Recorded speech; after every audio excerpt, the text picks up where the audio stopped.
Shri Venkateswara gold తాకట్టులో ఉన్న మీ బంగారాన్ని విడిపించి కొనబడును.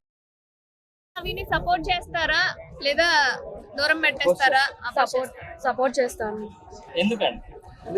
తను ఏం క్రైమ్ చేయలేడు కాబట్టి సో అందుకే సపోర్ట్ చేస్తా అనుకున్నాను. అంటే వేరే వాళ్ళు కష్టపడి తీసిన సినిమాని దొంగిలించి తీసుకోవడం క్రైమ్ కదా?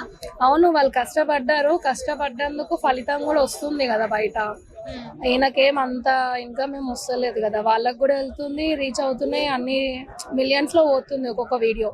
ఇంతమంది సపోర్ట్ చేస్తున్నారంటే వీళ్ళు మాక్సిమం ఐబొమ్మ సినిమాలు చూస్తున్న వాళ్ళే అయి ఉంటారు. మరి ఇంతమంది కూడా సినిమా థియేటర్లకు వెళ్ళకుండా కొంచెం లాస్ వచ్చినట్లే కదా? లేదండి, ఫస్ట్ షో ప్రతి ఒక్క మూవీకి అందరు వెళ్తానే ఉన్నాము. లైక్ ఓజీ కానీ వచ్చే చాలా మూవీస్ ఉన్నాయి కదా, రవితేజ గారిది కానీ వెళ్తూనే ఉన్నాము. వాళ్ళకంత ఎక్స్పెక్టేషన్స్ తగ్గట్టు వస్తూనే ఉంది. ఎక్కడ కూడా ఫిలిం ఇండస్ట్రీ డౌన్ అయిందని నాకైతే అనిపించలేదు. బట్ రవి గారికి నా సపోర్ట్, తనని రిలీజ్ చేయాలని అనుకుంటున్నాను. చాలా మంది ఆయన ఇండస్ట్రీ మొత్తాన్ని కొలాప్స్ చేశాడు కాబట్టి ఎన్కౌంటర్ చేయాలి అని చెప్పి మాట్లాడుతున్నాడు. ఆ శిక్షకు ఆయన అర్హుడేనా? కాదు, ఏం చేయాలంటారు? ఏమంటే స్ట్రాంగ్ వార్నింగ్ లైక్ ఏదైనా ఇచ్చి ఇది ఇంకొకసారి చెయ్యొద్దు అండ్ సొసైటీకి ఒక గుడ్ వేలో యూజ్ చేసుకోవాలి ఆ పర్సన్ ని అనుకుంటున్నాను. ఎందుకంటే మన డేటా మొత్తం ఉంది కదా, సో ఆ విధంగా తనని ఒక పోలీసులకు వార్నింగ్ ఇచ్చి సినిమాలు మేము రేపే పెట్టేస్తాం, ఎల్లుండే పెట్టేస్తాం అని బెదిరించిన వాళ్ళు దొరకక ముందు వార్నింగ్ ఇస్తే ఓకే చేస్తారా? ఇప్పుడు మళ్ళీ చేయరని నమ్మకం ఏంటి? అంటే అలా అని కాదు. ఇప్పుడు లైక్ ఇప్పుడు ఏం చేస్తాం, దాన్ని ఎన్కౌంటర్ చేసే అంత తప్పేం చేయలేదు. ఒప్పుకుందాం ఇది ఇలా చేయకూడదు. ఎందుకంటే థియేటర్లో వచ్చాక ఒక 2 months కైనా 1 month కైనా రావాలి ఐబొమ్మలకు. కానీ తను ముందే ఇంకా చెప్పలేమండి. నాకైతే ఓవరాల్ గా సపోర్ట్ చేయాలని అనిపిస్తుంది రవి గారికి. అతన్ని ఎలా అయినా యూజ్ చేసుకోవచ్చు అంటారా? అంటే మన ఇంటెలిజెన్స్ కి సంబంధించి ఆఫ్ కోర్స్ అండి, గుడ్ వేలో యూజ్ చేసుకుంటే బాగుంటది అని ఒపీనియన్. ఎందుకంటే ఇవాళ రేపు ఎన్నో స్కామ్స్ జరుగుతున్నాయి, ఎన్నో అవుతున్నాయి సొసైటీలో. సో అలాంటి వాటికి నేను యూజ్ చేసుకుంటే బెటర్. ఐబొమ్మ రవిని సపోర్ట్ చేస్తారా, అపోజ్ చేస్తారా? ఎంతవరకు కరెక్ట్ అంటారు? ఆయన ఒక విషయంలో అయితే సపోర్ట్ చేయొచ్చండి, ఒక విషయంలో అయితే సపోర్ట్ చేయకపోవడం మంచిది అనుకుంటున్నాను. ఏ విషయాల్లో సపోర్ట్ చేయాలి, ఏ విషయాల్లో సపోర్ట్ చేయకూడదు? ఇప్పుడు ఒక పేదవాడు ఒక సినిమా చూడాలంటే ఐబొమ్మ ద్వారా చూస్తున్నాడు.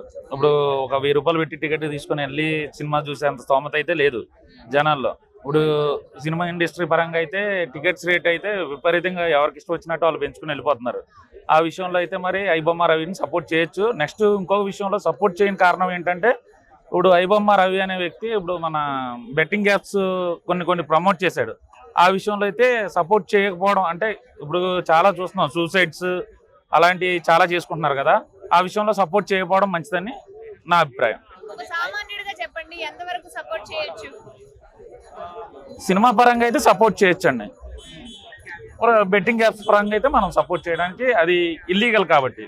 ఇప్పటి వరకు ఒక 100 కోట్ల వరకు ఆయన తీసుకున్నాడట, 20 కోట్ల వరకు లావాదేవీలు ఉన్నాయి. లగ్జరీ లైఫ్ కి అలవాటు పడి ఈ విధంగా చేశాడు అని చెప్పి లగ్జరీ లైఫ్ కి అలవాటు పడి చేశాడు అంటున్నారే తప్ప, ఇప్పుడు ఒక సామాన్యుడు ఒక సినిమా చూస్తున్నాడంటే అది ఐబొమ్మ అవ్వచ్చు. ఇప్పుడు ఒక విషయం అండి, పోలీసు వాళ్ళకు ఐబొమ్మ రవిని పట్టుకున్నారు కదా, అదే ఇప్పుడు 10 నిమిషాలకు ఒకసారి ఒక అమ్మాయి మిస్ అయిపోతుంది, ఎన్నో మర్డర్లు జరుగుతున్నాయి, ఎన్నో నేరాలు జరుగుతున్నాయి.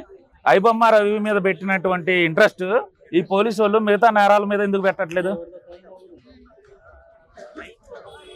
అంటే చాలా మంది ఇప్పుడు ఆయన కస్టడీలో ఉన్నాడు, సో ఉరి తీయాలి, ఎలాంటి శిక్ష వేయాలని మీరు అనుకుంటున్నారు? మహా నేరగాళ్ళకే ఏమంటారు ప్రాణభిక్ష ఇవి పెడుతున్నారు. మన పాకిస్తాన్ ఉగ్రవాదులకు కూడా ఏంటి ప్రాణభిక్ష ఇవి అని చెప్పి ఇది చేస్తున్నారు. మరి అలాంటప్పుడు మన అప్పుడు ఆ టాలెంట్ అనేది హ్యాకింగ్ పరంగా మనకి యూస్ఫుల్ గా వాడుకుంటే అతన్నే మంచిదని నా అభిప్రాయం.